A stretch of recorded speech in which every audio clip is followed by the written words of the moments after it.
Let's get back to our conversation with Yannick Naud, who is portfolio manager at Glendevan King Asset Management. Yannick, you've been following the Telefónica numbers in particular. What stood out to you about the numbers? I think first of all, the reduction of the debt. I mean, it's 49.8 billion.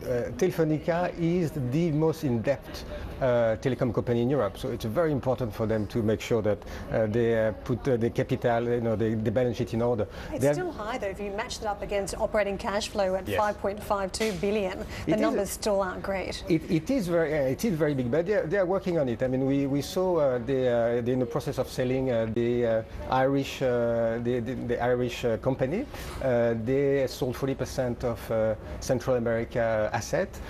We see that with KPN, even though they will spend some cash up front, in the long run it will be beneficial for their margin. So but is this a company that should be making an acquisition now? Just to flesh this out for our viewers who are not aware of it, they have a planned acquisition of the Dutch rival KPN's German unit. The cost here is 8 billion euros. Yes. Should they be spending this money, even if some of it is going to be financed in shares, should they be going down this path at this point in time? Yeah, part will be financed in shares, but there will be 5 billion in cash.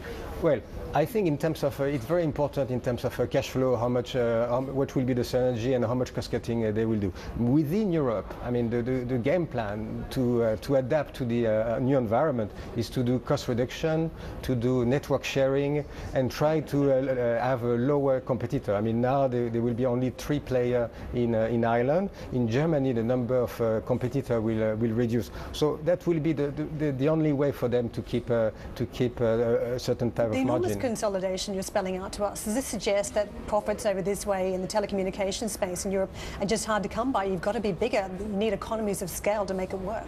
Yes, I mean, Europe is one market, a bit like USA. You need to be in every country to be able to compete and to be able to do economy of scale. I think that's the only way. But if you look at the number of economic, I mean, the number are still pretty bad, but the expectation were even worse than in fact what they managed to achieve. Yeah, similar to other jurisdictions too, there's significant regulatory uncertainty out there, which makes it hard for pricing and investment. What's the biggest concern you have in the European telco space on this side? I mean, I think the first concern is the end of, I mean, the gradual end of roaming within Europe. I mean, Neelie Kroes, the European Commissioner in charge of the digital agenda, is dead set on this, and I think it's a good thing for European consumers. It's a good thing for Europe.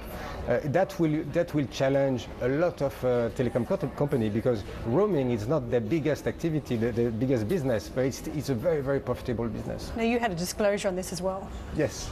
Yeah, I'm the backer of one European city initiative that have the objective is to end roaming within Europe. So the vested interest, you're pushing for that. Okay. Thank you very much for that. Yannick Naud is portfolio manager at Glendevan King Asset Management. He's staying with us today.